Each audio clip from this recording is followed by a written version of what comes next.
Obama made sure the bankers got their bonuses while he kicked 5.1 million families out of their homes. Not people, 5.1 million families. And then you find out that he got more money from Wall Street than John McCain did. And you find out that... Did he really? Yes. Tucker Carlson is left speechless. He's got nothing to say at all as Jimmy Dore exposes Barack Obama for the fraudster he is. Folks, I think you're going to like this one. I know I did. There's actually a lot of information about Obama that I didn't quite know or realize until watching this clip. So I really enjoyed it. I think you will too. And with all that being said, we're going to get right into it. But first, do me a huge favor here. Like our video and share it around. And that way we can keep bringing you all this great, hard-hitting content. And as always, Patriots, I'm your host, Arian, and this is Resist the Mainstream.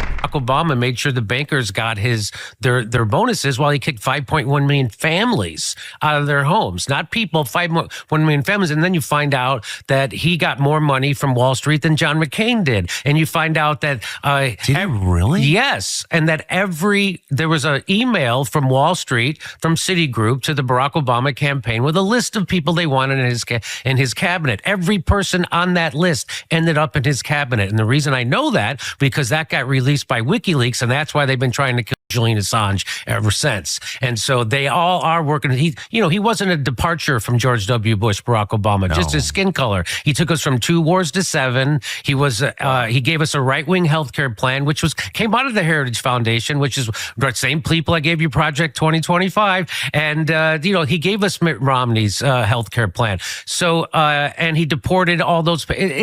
He dropped more bombs than George Bush, and nobody noticed.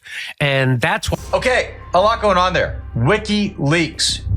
Obviously, as we all know, Julian Assange was, sentenced to life in prison, if not death, by the United States, and that was very recently extradited. Thank God, and he is now okay. But there was more than that as well. He also got accused by different governments around the world of sexual assault and rape. And it is my strong belief that the reason for this stuff, it was just political targeting, okay? I don't actually believe that he committed any of those crimes. We've seen so many examples of this over and over again where the media comes out, lies, says somebody committed sexual assault, rape, whatever, and there's no evidence. We've seen it time and time again, all right? Brett Kavanaugh, all right? Remember what they tried to do with his confirmation hearing? Christine Blasey Ford was obviously a liar, a terrible person, but she was portrayed as, this victim, it's the Me Too movement. Oh, you got believe all women, believe all women, even if they're completely, total dirty liars. Believe them all. Believe them all. Totally asinine, all right? Clarence Thomas, they did the same thing with him, all right? He actually called it a modern-day lynching by the Democrats back when he was up for nomination at the Supreme Court because they were throwing all these phony accusations at him. Donald Trump, need we forget that, okay? And not only was Donald Trump accused, but he was actually convicted of some kind of civil rape. Does anybody actually buy that crap? All right, because I don't, okay? And even Harvey Weinstein, all right? I don't like him.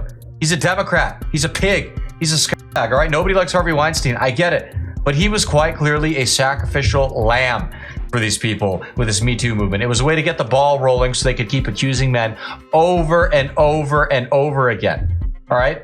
It is truly nasty and disgusting stuff. And that's why they wanted to have Kamala Harris. That was their first choice. The donor class was Kamala Harris.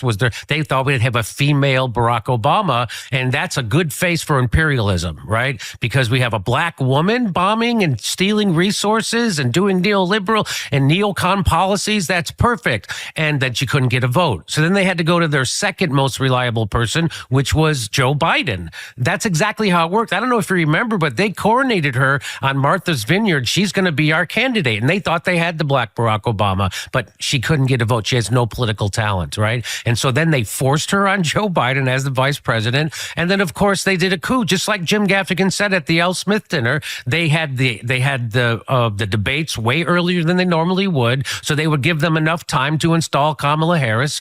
And that's exactly what happened. So I don't know how I got off on this tangent, but yes, we know that after Occupy Wall Street and the Tea Party, then the major newspapers, the mentions of racism and white supremacy, people have studied this. I'm not making this up. I'm just quoting studies, and went through the roof. And why is that? That's because, as Chomsky taught us, the newspapers aren't there to inform you. They're to manufacture consent. And one of the great ways to manufacture consent for the establishment is to divide and conquer. It's been there ever since World War II. It's been divide and conquer. And that's exactly exactly what they did. So they got everybody hyper, that's what identity politics is. And it's got everybody who you identify with your skin color. It's the opposite of Martin Luther King. It's the opposite of judge someone by the content of their character.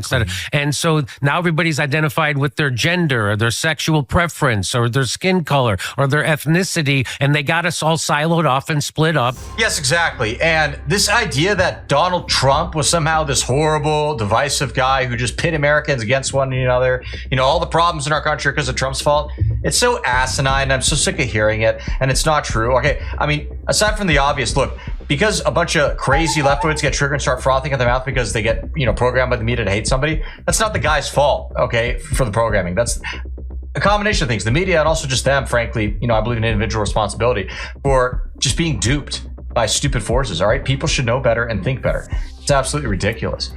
Aside from that, Barack Obama was arguably one of the most divisive presidents we ever had in American history. Right? I can't overstate how much I dislike Barry. Okay, I really don't like that. I like that guy. When I hear about how, the country was unified under Barack Obama. Oh, he was such a good president. Oh, he brought Americans together, white and black. He unified us. Are you kidding me? Have we all forgotten his bitter Bible clingers comment? People have been beaten down so long, and they feel so betrayed by government. Well, it's not surprising then that they get bitter and they cling to guns or religion or antipathy towards people who aren't like them, or a way to explain their frustrations. Everybody forgets about that, okay? It just drives me nuts. Now, speaking of Obama and how corrupt he is, it doesn't end at the whole Wall Street, thing he had with the sheet about the cabinet, right? He has also pulled in an exorbitant amount of wealth. Some might even argue an unnatural amount of wealth during his presidency, or rather during his time as a politician, I should say, over the period of about 14 years. Let's see Megyn Kelly talk a bit about that. How much is enough money, according to the Obamas? 70 million? Because public reports estimate that is their net worth. Wow. Parlayed on the back of Barack Obama's 14 years of holding political office. He did not spend 50 years in government service. He did a stint in the Illinois State Senate. He did a couple years in the U.S. Senate before he ran for office and won. All right. Then he did 2 terms as president. And off of that, he's made himself over $100 million, almost $100 million, probably over, to be honest. We don't know all of the earnings. The Obamas reportedly own 4 luxury properties. A home in Martha's Vineyard, estimated to be worth some $20 million bucks. In addition to properties in Washington, D.C., reportedly bought for $8.1 million, a beachfront home in Hawaii, reportedly bought for $8.7 million, and a home bought in Chicago for $1.65 million. Is that more than you need, Mr. Obama? Mrs. Obama? Yes, guys, Barack Obama made himself tens of millions of dollars. Nothing to see here. Look, I'm not making any claims, okay?